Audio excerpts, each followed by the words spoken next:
Death does not always arrive with a scream. Sometimes it presses down in silence, heavy and merciless, like the weight of a ruined city. It was the morning of July 18th, 1944, in Saint-Lô, France. The sky above still carried the haze of artillery smoke after the American bombardment that had shattered nearly 90% of the town. Entire streets lay broken, walls ripped apart, roofs gone, beneath the rubble of one collapsed house. A German Red Cross nurse named Liesel Hoffmann was trapped. She had run there to help the wounded when the last barrage struck. The blast caved in the upper floor and hurled beams and bricks onto her frail body, pinned in the dark. She could feel her chest tighten under the dust. Each breath rasped like sandpaper through her lungs. Around her, the smell of mortar dust mixed with smoke from still-burning buildings. She could hear nothing but the faint roar of distant artillery and the settling groans of broken timber. Her mind drifted between pain and surrender. She thought of her family in Hamburg, her mother who had begged her not to serve so close to the front, her little brother who dreamed of becoming a teacher, in that suffocating darkness. She realized she might never see them again. Time became fluid, minutes stretched into eternity. The war outside had no meaning here. Her uniform, her armband with the Red Cross. All of it seemed useless under tons of stone. She was not a German, not a nurse, not even a soldier's enemy. She was simply a human being on the verge of disappearing without a trace. In those moments, Liesel felt the terrifying anonymity of death in war, not on a battlefield with medals or last words, but in silence, under rubble, nameless and forgotten. Her breaths grew shallow, her strength slipping away. For the first time, she allowed herself to believe that the war would consume her here, that the ruins of Saint-Lô would become her grave.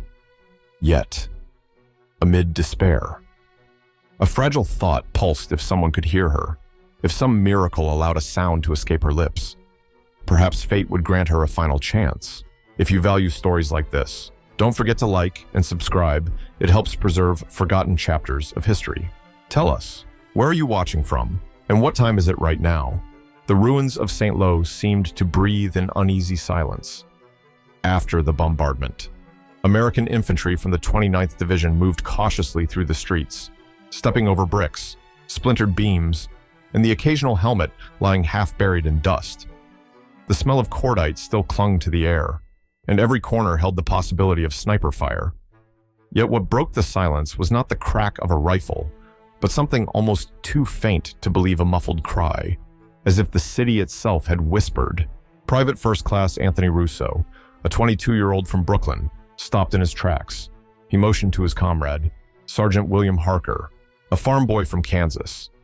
At first, they thought it might be an animal caught in the debris, but then it came again, a thin, human voice struggling through the rubble. They froze, straining their ears. The sound was unmistakable. Someone was alive under there. The irony was not lost on them. They had just spent days fighting the German 352nd Infantry Division. Their friends had been killed by enemy fire only streets away. The uniform buried beneath the wreckage could very well belong to the enemy, a soldier, perhaps even one of those who had fired at them. Yet as Russo whispered later in his diary, the voice didn't sound like an enemy. It sounded like someone clinging to life. In war, decisions often come down to a heartbeat. They could have moved on, leaving the cries to fade. No one would blame them. But Harker muttered something simple. "That's a person in there." Those words cut through the haze of combat more powerfully than any order. Without hesitation, the men dropped their rifles, knelt among the ruins, and began to dig. Nearby soldiers looked over with disbelief. Some shook their heads, muttering about wasting time. Others joined silently, as if compelled by the raw urgency of the cry. The rubble was unstable. Each piece shifted with ominous groans, threatening to bury rescuers along with the trapped soul. Still, their hands clawed at broken stone. The cry grew weaker, almost disappearing, but that only sharpened their resolve. Here, in the middle of a destroyed French town, something unexpected was happening. The battlefield momentarily transformed. No longer was it Americans against Germans.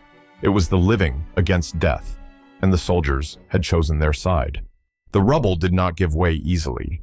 Every stone they lifted revealed more shattered brick, More timber splintered into dangerous edges. They had no tools, no shovels, nothing but adrenaline and desperation.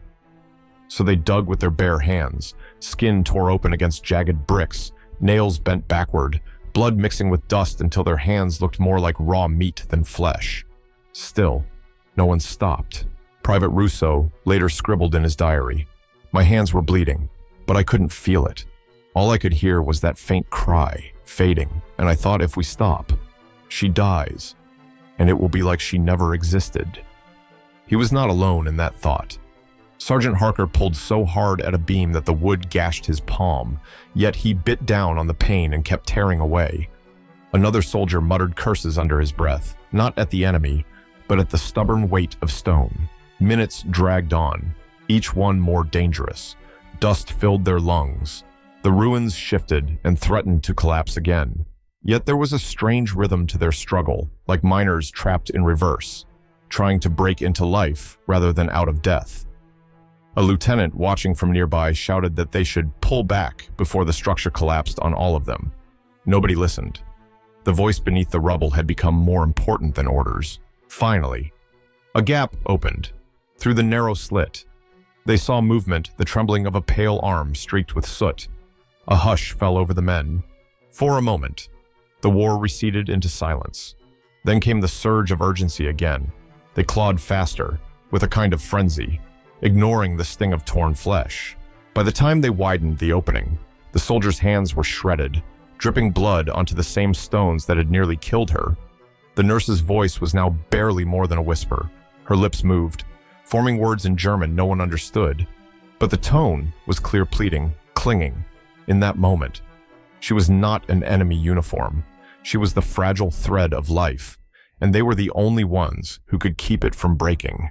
The rubble still pressed heavy, but hope had taken root. Their hands were bleeding, yet the sight of her arm reaching out gave them strength that no weapon or command could supply. It was as if the ruins themselves had given birth to a fragile miracle, and the men were determined to pull it all the way into the light. A final heave, and the broken beam cracked aside. The soldiers hauled with everything left in their trembling arms, out of the suffocating rubble. A figure emerged limp, dust-covered, her white Red Cross armband streaked gray with ash. For an instant, the men simply stared. Then, as air rushed back into her lungs, she gasped, her chest rising in shallow spasms, and tears cut thin rivers down her soot-stained face. The German nurse, Liesel Hoffmann, was alive, barely. Her uniform was torn, her hair tangled with plaster dust, her lips blue from lack of oxygen. She clutched blindly at the arms that lifted her. Russo remembered it later. Her hand grabbed mine like a drowning person clutching driftwood. There was nothing German or American in that moment, just one soul clinging to another. The men around her, hard-faced soldiers who had seen comrades fall in the hedgerows of Normandy, suddenly wept.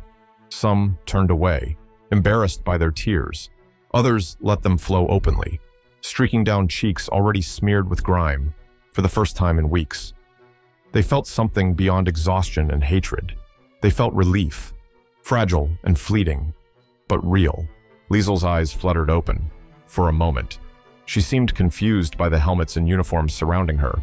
Perhaps she expected to see fellow Germans. Instead, she saw the men she had been taught to fear, men she had been told were invaders. Yet here they were, holding her gently, brushing dust from her face, speaking words she did not understand but felt in their tone reassurance, comfort. The ruined street around them was still burning. Smoke twisted upward from shattered homes. The distant thud of artillery rolled across the hills. Yet within that circle of men, the war seemed to pause. The rubble became a kind of altar, the act of rescue a brief sacrament, somewhere nearby. A camera shutter clicked. An army photographer, attached to the division, had been drawn by the strange sight of GIs cradling a German nurse as if she were their own sister. The image, never widely published, would remain tucked in archives for decades, but for those who witnessed it, the memory seared itself deeper than any battlefield victory. As they carried her toward the field hospital, the men's hands continued to bleed. The cuts stung with every step, but none complained. Their blood mingled with hers on the stretch of cloth that wrapped her arm. A living testimony to what had happened here, For one brief moment, war itself had been forced to make room for mercy. The tent smelled of iodine, sweat, and smoke drifting in from the burning town. The nurse lay pale on a stretcher, her pulse weak and fluttering. Medics moved quickly, assessing the damage. Dust filled her lungs. Blood loss had left her faint, and without immediate help, she would slip away. The soldiers who had pulled her free stood nearby, their hands bandaged roughly with strips of cloth, eyes watching as if their own lives hung on hers. Captain Edward Malloy, a field surgeon from Ohio, faced the choice. His supplies were strained thin. Plasma was running out. American boys, wounded from hedgerow fighting, filled every cot. Yet, as he looked at the nurse, he gave a simple order: hook her up. The medic hesitated. A German A uniform that just hours before had stood behind the enemy, Malloy cut the silence short. She's a life. That's enough. What happened next was more than medical procedure. An American soldier, Private Harker. The farm boy whose hands had bled digging her out sat down beside her stretcher. A rubber tube ran from his arm into hers, blood for blood. He winced as the needle pierced his vein, but his gaze never wavered. If she goes, he murmured to Russo. Then all that digging meant nothing. Whispers filled the tent. Some soldiers shook their heads, muttering that the enemy didn't deserve such sacrifice. Others fell silent, visibly unsettled, as if seeing a crack open in the black and white world of war. One young GI wrote home that night, "You wouldn't believe it, Ma. We gave blood to a German nurse today. I don't know what to think anymore." And yet, there was also gossip, spreading through the camp like wildfire. They said the nurse had clutched Harker's hand even while unconscious. They said her lips moved as if praying. They said one soldier had cursed at the sight, then turned away to wipe his eyes. No two retellings were the same, but the essence was clear: something extraordinary had taken place. By the time the transfusion steadied her pulse, the men who watched realized they had crossed an invisible threshold. War had taught them to divide the world, us and them, friend and foe. But now, staring at the fragile life they had saved, the line blurred. And here I must ask you, the audience, what would you have done? If you were there in that tent, would you have given blood to someone who hours earlier might have cheered your death? Share your thoughts below, because history lives not only in books, but in how we carry its questions today. In the days that followed, the story of the German nurse spread beyond the tent, carried on the tongues of soldiers like an unsettling secret. Some spoke of it with pride. We saved a life, even if she wore their colors. Others grumbled in disbelief, anger simmering beneath their words. Our boys die out there, and we give blood to her. It became a point of tension in the mess lines, whispered over tin cups of coffee and scrawled in hurried letters home. Yet for those who had touched the rubble, who had felt her faint grip, there was no room for bitterness. They had looked into the eyes of someone who had crossed back from the threshold of death, and it had changed them. Russo later admitted in a letter, "I thought killing Germans would make me strong, but saving one broke something inside me, and I think that's where my strength really began." Psychologists who studied the war years later noted this moment as one of many small cracks in the wall of hatred. Soldiers, trained to dehumanize their enemy, were suddenly confronted with a fragile reminder that humanity could not be erased by uniforms. It disturbed them, unsettled their certainty, but it also awakened something deeper, the awareness that compassion carried its own kind of victory. The nurse herself, once able to speak, became a quiet presence in the camp. She thanked the medics in broken English, her words simple but weighted with sincerity. Some soldiers avoided her, ashamed of their suspicion. Others brought her extra rations, as though feeding her proved that the decision had been right. One rumor even claimed a sergeant slipped her a chocolate bar, the kind his mother had mailed from Kansas, an act of kindness as ordinary as it was extraordinary in that time and place. Around the fire at night, debates burned hotter than the flames. Was saving her an act of weakness, or the truest show of strength? No officer wrote it into orders. No general praised it in dispatches. Yet it lingered, a seed planted in the minds of those who witnessed it. And so I ask you, watching now, if compassion in war feels like betrayal, what does it mean when compassion survives anyway? Can mercy coexist with victory? Or does it redefine what victory truly is? Leave your reflections in the comments, because the questions these soldiers carried then are still the questions we carry now. Years turned to decades, but the memory of that July day in St. Lo did not dissolve with the smoke of war. For Liesl Hoffman, the nurse who had been pulled from the rubble, survival became both a burden and a mission. She returned to Hamburg after the war, her body scarred, but her life intact. And she often told neighbors and her children the same story: I was reborn from stone and dust by the hands of American soldiers. Her testimony made its way into post-war circles of reconciliation. In 1952, during a gathering in Bonn dedicated to rebuilding relations between former enemies, she spoke publicly for the first time to Tikal. Her voice trembled, but her words carried weight. Hatred buried me. Compassion pulled me out. The room fell silent. Even hardened diplomats humbled by the simple clarity of her survival. For the soldiers who had dug with their bare hands, the memory haunted in unexpected ways. Rousseau, back in Brooklyn, confessed in a letter to a fellow veteran that sometimes, even years later, he woke at night feeling the grit of brick dust under his nails. Sergeant Harker, the farm boy from Kansas, returned home to fields of wheat. Neighbors often asked him about Normandy. He rarely spoke of combat. Instead, he told a quiet story of a nurse saved with his blood, and how that moment taught him that victory is not measured only in battles won, but in lives preserved. The gossip that once stirred through a campfire now lived in memoirs, photographs, and half-forgotten letters. The Army photographer's image, dusty GIs cradling a soot-covered nurse, was rediscovered in archives decades later, startling historians with its raw humanity to those who saw it. The photograph revealed something deeper than statistics or maps, a fleeting glimpse of mercy surviving amid destruction. By the late 20th century, veterans' reunions in the United States and Germany occasionally mentioned the story. It became a symbol, not of military strategy or tactical triumph, but of the strength to choose compassion when hatred was easier. Some American families proudly recalled the tale as proof that their fathers and grandfathers carried more than rifles. They carried humanity into a world bent on forgetting it. In this way, the legacy outlasted the ruins of St. Lo. The city rebuilt, streets paved over the scars of bombardment, but the story endured. It whispered from diaries, lingered in family anecdotes, and surfaced in academic papers on wartime psychology. The true power of that moment was not only in saving one life, but in reminding generations that even in humanity's darkest hours, the smallest act of mercy could outshine entire arsenals. History often remembers wars in numbers: the divisions deployed, the bombs dropped, the casualties recorded with cold precision. Yet behind every statistic, there is a fragile thread of humanity that refuses to break.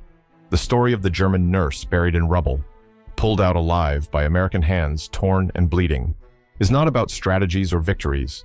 It is about what survives when everything else collapses. The ruins of St. Lo became her grave for a moment, and then her place of rebirth. The soldiers who clawed through stone did not know her name, nor did they ask which uniform she wore. They acted because the faint sound of life demanded it. Their bare hands, shredded and raw, became symbols more enduring than the weapons they carried, and in the years that followed, their act of compassion echoed far beyond the battlefield, carried in whispers, in letters, in memories told at family tables long after the war ended. Liesl Hoffman lived to speak her truth, and in her testimony we hear not only her gratitude, but also a reminder: mercy leaves a longer mark than destruction.